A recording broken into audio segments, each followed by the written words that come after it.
There's a conspiracy theory going on that the NFL is scripted. We've all heard this. But the new part of the conspiracy theory is that part of the script was keeping out some of the most black teams for the 2024 Super Bowl. Here we go again. This TikToker describes her theory. The NFL has committed one of the most atrocious hate crimes ever to happen in the history of hate crimes.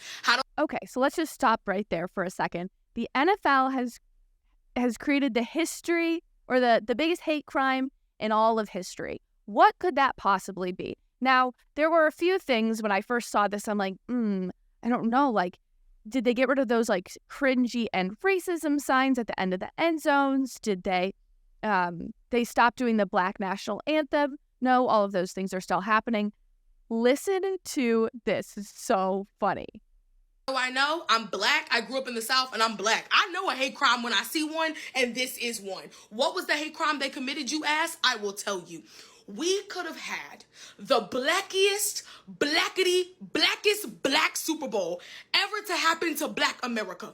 The Detroit Negroes and the Baltimore Negroes coming together in a Hennessy-filled harmony. She's saying the ongoing joke of this year is that everything has been scripted. The NFL is scripted. There's this theory that there's logos, that the NFL will create a logo months in advance, and the colors the last 2 years have matched up exactly to the teams that have made it to the Super Bowl. So the ongoing theory this year was that the San Francisco 49ers and the Baltimore Ravens were going to play in the Super Bowl. But then the Kansas City Chiefs made it to the semifinals. And if you don't know anything about football or why this is relevant, Taylor Swift's boyfriend plays for the Kansas City Chiefs. That's how he's known in the cultural crazy circles, right?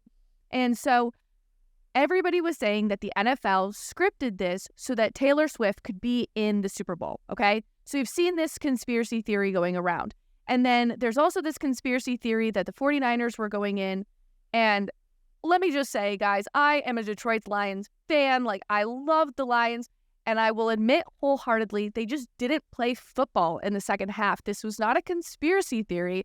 This was not being anti-Black. The Ravens and the Lions blew it. They blew chucks.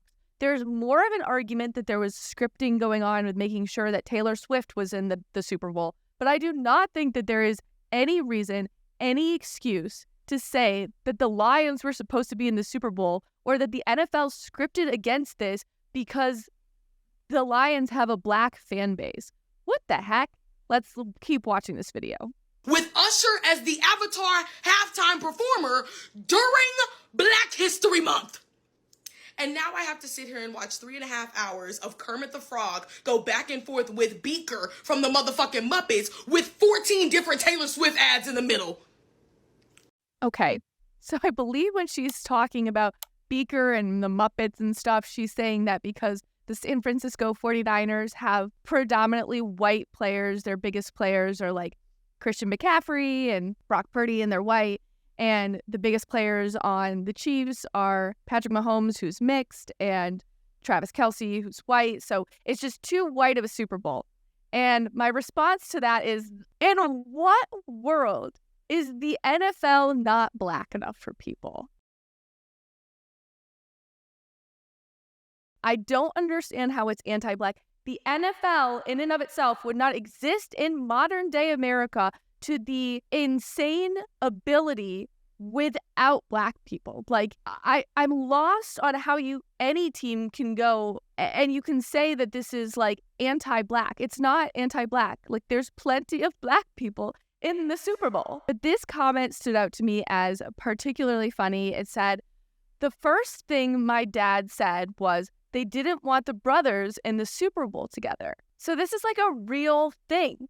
This is a real thing that like people don't believe that the Chiefs and the 49ers are Black enough. I'm lost. I'm lost. Nothing makes sense anymore. I mean, for real. Both teams are majority Black, and yet somehow this is not good enough for the conspiracy theorists online. There was another comment that stood out as particularly funny to me. Or like, not funny, but like indicative of what's going on. This one says, we literally can never have nothing, bro. And someone else said, yeah, they knew what they were doing. Like, people really, genuinely, wholeheartedly believe that the NFL is out to get Black people. I want to pull up this article because I had watched this video and I was on Newsmax the other day talking about how this has been a ploy. Playing the Black national anthem, performing it, this has been a ploy since 2020 as part of the whole racial justice movement. But if we really do follow the conspiracy theory, do we think that Roger Goodell is pushing this Black national anthem to appease Black people because he scripted a Chiefs win? Hear me out. So this is the article, okay? It says Black national anthem to be performed at Super Bowl, whatever number this is, because I don't read Roman numerals because I'm stupid. And it says stirs debate on social media, okay? So the Black national anthem has been played at the Super Bowl since 2020. And my ongoing theory was Roger Goodell, was he pushing this to appease Black people since he scripted the Chiefs to win, guys? Let me know your thoughts in the comment. But while I'm saying that, my whole premise of it was now is the year, right? Now is the year we're seeing paring back of these crazy woke DEI initiatives, right? This year, Super Bowl 58 would be the year to pare back these diversity, equity, and inclusion standards, right? Because everybody's doing it. Companies are doing it, everything. So if you want to get rid of like kind of the crazy woke things, like for instance, the Black national anthem, then this would be the year to get rid of it. But the argument is that Roger Goodell, he knew what he was doing when he scripted this, which is crazy. Let me know your thoughts in the comments. I think it's a little absurd. And while you're commenting, I do want to show you one more video, the whole NFL scripting thing, just to point out kind of the transanity of what's going on in the NFL. And I need to let you know, I need to preface this by saying that this video is obviously satire, but it perfectly points out how annoying the NFL has become about faux social justice.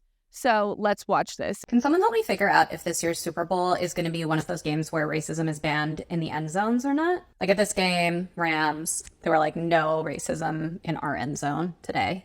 Same with the Chiefs in this game. But this aerial shot of the Vegas field doesn't have the no racism allowed signs. So does that mean it is allowed?